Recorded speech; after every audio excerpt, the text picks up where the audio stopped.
Welcome back to Story Stash.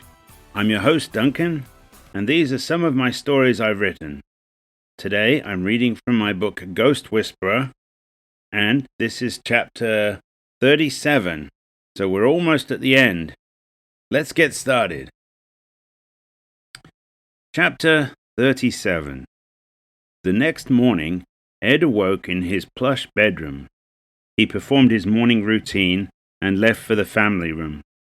Ellen was there already. They hugged. "Good morning, dear," said Ed. They sat and sipped their coffees together. "I'll be putting in some work this morning. Please let me know when I'm needed for anything." "I'll have Grace inform you. She has your calendar. I must step out this morning," said Ellen. "Awesome." Ed stood and took his coffee into the boardroom. Ed opened his laptop and connected it via the VPN. He was back working on bug fixes and happy as a clam. He picked the next priority bug and worked on it. An hour later, Sara appeared. "Hello, Ed." "Hey, Sara. Good to see you." "I couldn't find Officer Ure. They must have him hidden away somewhere." "Yes, I heard he is recovering. Did you hear the news?" asked Ed. "No, we don't get cable in the afterlife." "Sorry, the mob boss is dead. His henchmen are dead or captured." "Oh wow, were you responsible?" "The mob boss landed his helicopter in a lion enclosure. Not my doing. The CIA handled the arrests. We don't know the extent of police corruption." "So, no more bad guys?" she asked. "I think so. Our security team killed another henchman. Again, not my doing. He ran at them waving a firearm." "A foolish thing to do." "Fatally foolish. Did you need something from me? Anything you need, you got it." "I was just checking in. You can continue your computer stuff." "Okay." Ed turned back to his laptop. Sara floated away.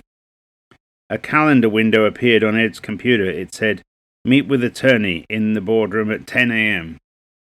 Cool. Ed was already in the boardroom.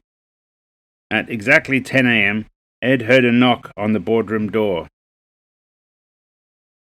Ellen took her security detail and SUV to the hospital. She soon found Washta's room.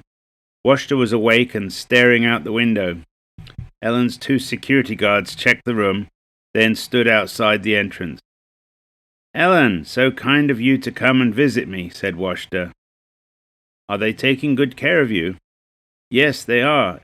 It was just a few scratches." "And some bruised ribs," said Ellen.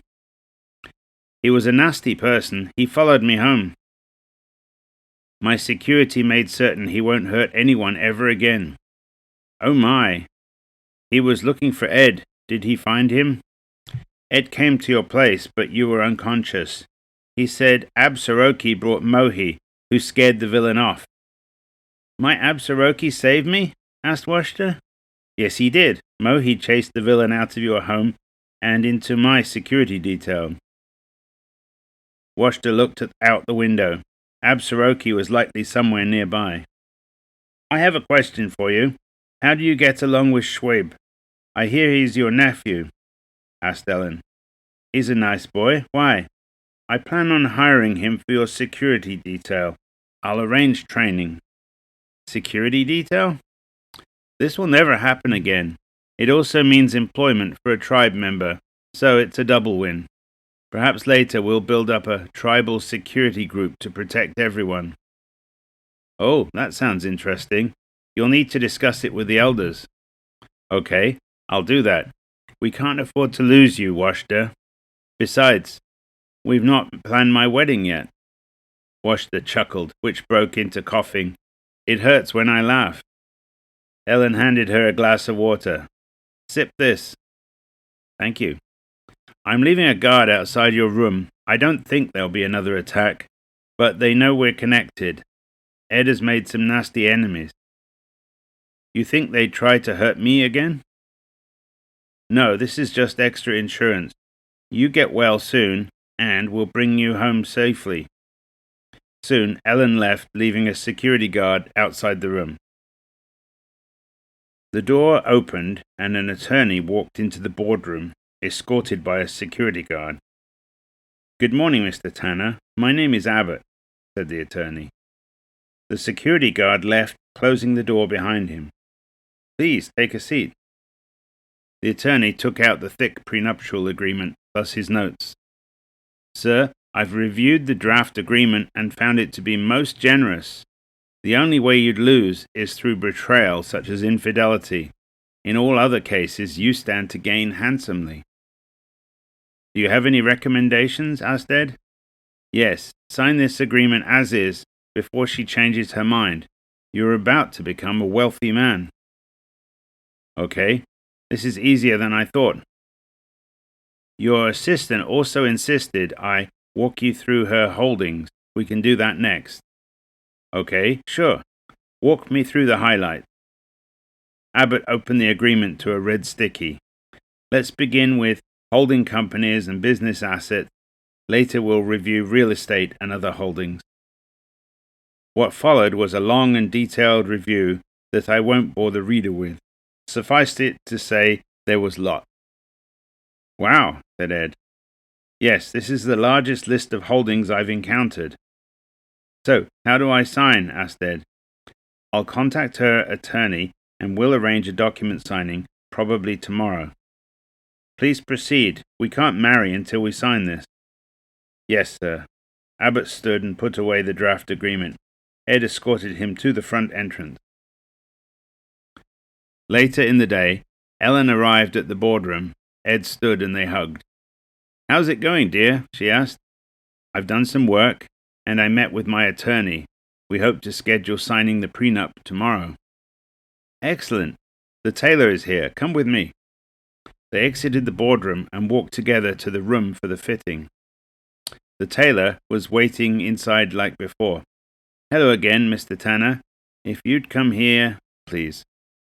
Ed approached and the tailor helped him change into a suit. The trousers fit perfectly. The jacket was snug. "We need to adjust this." He made notes before trying on another jacket. "Yes, this one fits perfectly. We'll use this for a template," he said. Ellen stood watching. "Could you have a tux ready for him soon? I'm thinking about this Thursday," asked Ellen. "Of course, Miss Morgan." "Good. I have an event that evening." "Next we have some shoes and ties," said the tailor. Ellen had Ed try on shoes for her to see. She picked out several pairs. For ties, the tailor helped him tie the bow ties, as he had no experience with them. "Do you have everything you need?" asked Ellen. "Yes, Miss Morgan. We'll deliver the tux by Thursday." "Good, Ed," said Ellen, gesturing for him to leave with her. They left the room. That was efficient. Yes, at their prices they should be. Outside Washta's home, the ghost of the second henchman awoke. He floated above the front yard. "What happened?" he said. And then a moment later, "Oh crap, I'm dead." He floated inside the house, through the front door. The house was empty. What happened to the old woman? Where was that medicine man? Then he remembered the bear and the gunshot. "I need to report in," he thought. He still wasn't thinking clearly. The ghost floated outside, but his vehicle wasn't there. He floated towards town. Officer Ure woke up in a hospital bed. His head was fuzzy and he couldn't remember what happened. Around him were the usual trappings: IV feeder into his arm, a machine beeping. As his mind cleared, he remembered. Detective Rees had shot him. Well, at least he survived. He wasn't a ghost. He flexed his fingers and his jaw. Then he spoke, but it sounded like a growl. "He's awake," said a nearby nurse. Soon a doctor arrived and shone a light into his eyes. "Do you know who you are?" "I'm Officer Ure. Someone shot me." It was barely understandable. "Nurse, get him some ice chips." "Yes, doctor." The nurse hastened to fetch the ice chips. "Officer, we removed the bullet and patched you up. You're going to recover soon," said the doctor. The nurse returned and helped Ure suck on an ice chip. Nurse, please make him comfortable. I have to report this. The doctor left the room. Ed sat at his laptop, finishing a software bug. He checked in the changes and started regression tests. While he waited for the results, his phone rang. Hello? Ed, it's Dr. Noah. Can you press the yellow button on your phone? Ed looked at his phone screen and pressed the yellow button. It turned green and said, scrambled. Hello? Our call is secure. I have news. Officer Ure recently awoke. I thought you'd like to pay him a visit. Sure, that'll be great. I'll text you the address. I'll let them know you're going. The call ended. Ed received a secure text message with the address of a clinic. Ed left his laptop running regression tests and went in search of Ellen. He found her on the terrace with her assistant, Grace. Hello, Ed. Ellen, I just learned Officer Ure is awake. I have the address of the clinic where he's staying. Would you like to visit with me? Okay. Meet me outside the main entrance in 5 minutes. Ed left her to finish whatever she was working on with Grace. A few minutes later, he stepped outside the main entrance. The SUV was waiting. Soon, Ellen arrived behind him, and they got into the SUV. We're going to a clinic at this address, said Ed. He handed his phone with the text of the address to the driver. Their SUV left the mansion. Ed and Ellen arrived at the private clinic. Ellen had a fear of clinics as she'd previously escaped from one. Some relatives had tried to prevent her from claiming her inheritance. This wasn't the same private clinic.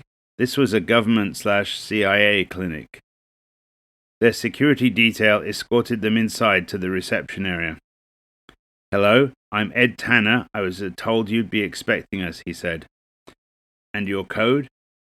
Diamond 940. Very good, sir. If you'll please follow me. Their security detail waited in the reception area, while Ed and Ellen followed the receptionist. She escorted them through a security area similar to the one at the CIA office. Finally, they arrived at a patient room. Inside the room was a single bed with Officer Ure in it. A nurse was checking his chart nearby. Officer Ure, said Ed. He turned and smiled at Ed and Ellen. You're the first familiar faces I've seen since I woke up. Ed and Ellen both grinned back. Can you tell me how I ended up here? Asked Ure. I have friends in the CIA. They rescued you before you expired and kept it quiet. Back at work, you're off sick with flu. But I was involved in a shootout with a rogue detective. The late Detective Rees resigned by email. He cleared out his apartment and left town. There's nothing to trace you to him, said Ed. Wow, they're thorough. I'd bet they even replaced the spent bullet in your gun. As far as anyone knows, it never happened. Other rogue cops could exist in the force, he said. That's why you're off sick with the flu. If there are more rogue cops, we don't want them aware you killed their buddy. Ure nodded. That makes sense. It was Sara, the ghost of a detective, who saw you get shot. She contacted me, and I called my friends. Can you please thank her? I will. We're all on the same side. The late Detective Rees worked for Joey Barbagallo, the mob boss, who has since died. He died? Oh yeah, he landed his helicopter inside a lion enclosure at the zoo. The lions ate him. Wow, that's unbelievable. And yet it's true. Their entire organization got wiped out. Ellen pulled out her phone and found a news article. Here, see this, officer. She handed her phone to Officer Ure. He looked at it to confirm their story, then returned the phone to Ellen. Ed, how is little Ellie? Asked Ure.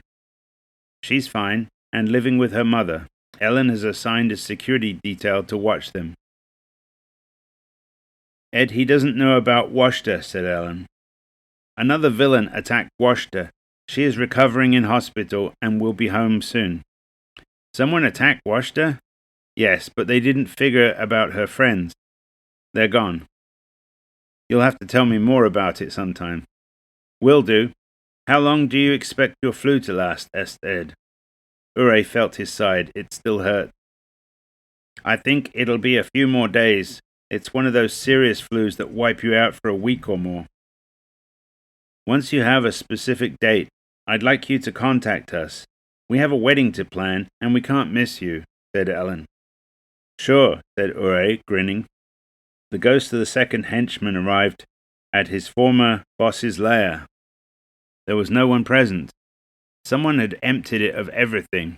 There was no trace they had existed. What happened here?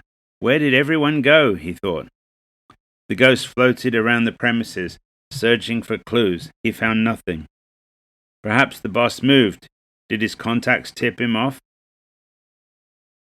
The ghost floated outside. He saw none of the usual vehicles parked where he expected them. It was most disconcerting. With nothing left here, he left. Perhaps he'd find something elsewhere. Ed and Ellen left the clinic in their SUV. They sat in the back seat holding hands. Ed, my attorney informed me that tomorrow we're signing the prenuptial agreement. Yes, I talked with my attorney, and he described the agreement as most generous. He encouraged me to sign it before you change your mind, said Ed. I told my attorney to make it generous. I wouldn't be alive without you, so I see it as only fair. Also, when we bought the ring, you committed most of your life savings into it. So you still want to marry me? I'm often a target for villains or foreign agents. Of course I want to marry you, silly.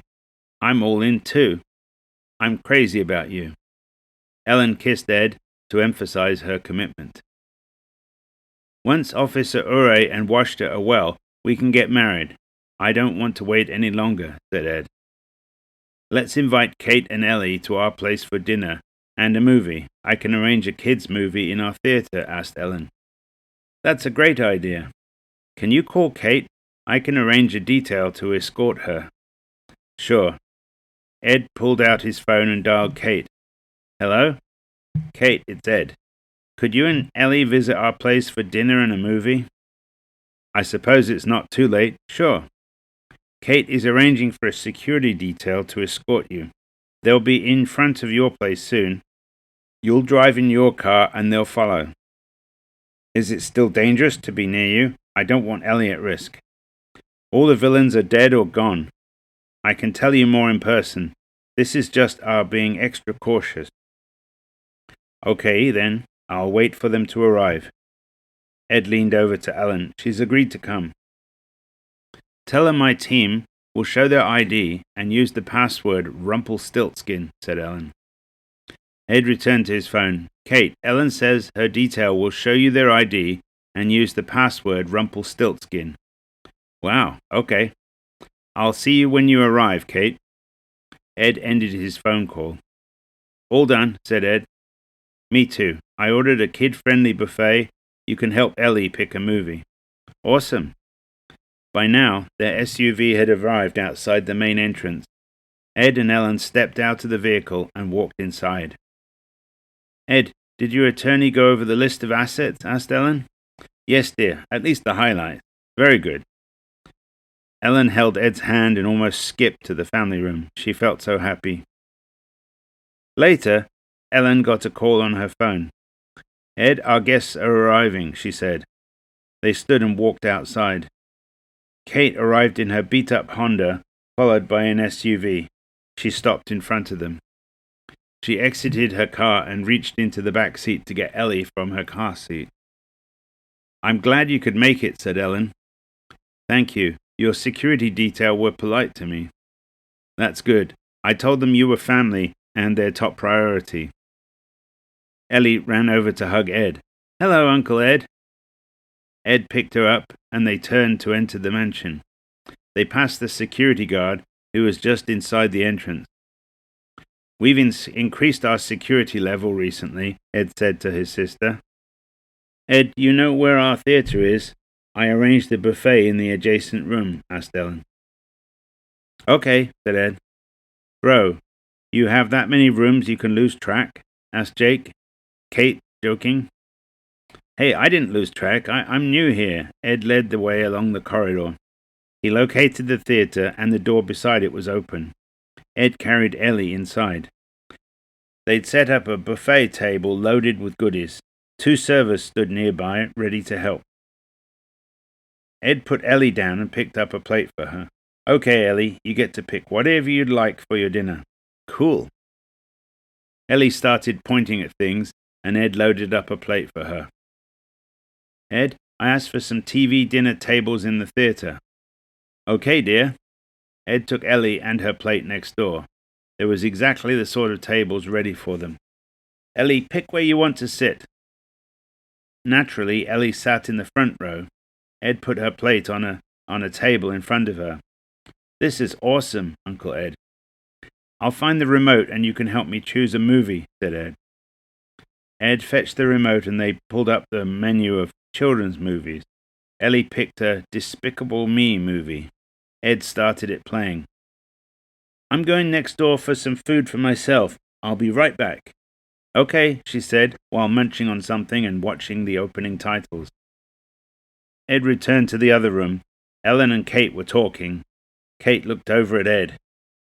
She's eating her dinner and watching Despicable Me, he said. I was catching Kate up on what happened recently, said Ellen. I'll get some food and return and sit with Ellie. Ed loaded up a plate and left them to talk. Ed sat next to Ellie and soon got into the movie. Ellie appeared mesmerized, as only small kids can be. The movie was nearly over by the time Kate and Ellen joined them. Ed smiled at them and turned back to watch the movie. When the movie finished and the credits were scrolling, Ed pressed mute on the remote. Ellie has fallen asleep. It's time for us to go home, said Kate. Ed stood and picked up the still sleeping Ellie in his arms. They walked back to the main entrance, and Ed helped put Ellie in her car seat. Thank you, bro. She really loves her uncle. I got everything from Ellen. Good, said Ed. She didn't seem scared. No, she slept through most of it. I don't blame you for what happened. The SUV pulled up behind Kate's car. Have a safe drive home. If your car breaks down, stay in your car and the security detail will advise you. Okay, said Kate. See you again soon. Good night, said Ed. Kate drove away with the SUV following her. Ellen took Ed's hand and they walked back inside. I could get her a newer, more reliable car, asked Ellen. It's a nice thought. I don't know how she'd react, though. I'll talk with her about it later. Okay, dear. Well, that's the end of chapter 37. And next episode, we've got chapter 38. Ellen visits the Duamish elders. Officer Ure returns home. And Ed and Ellen attend the opera. So, see you next episode. Bye.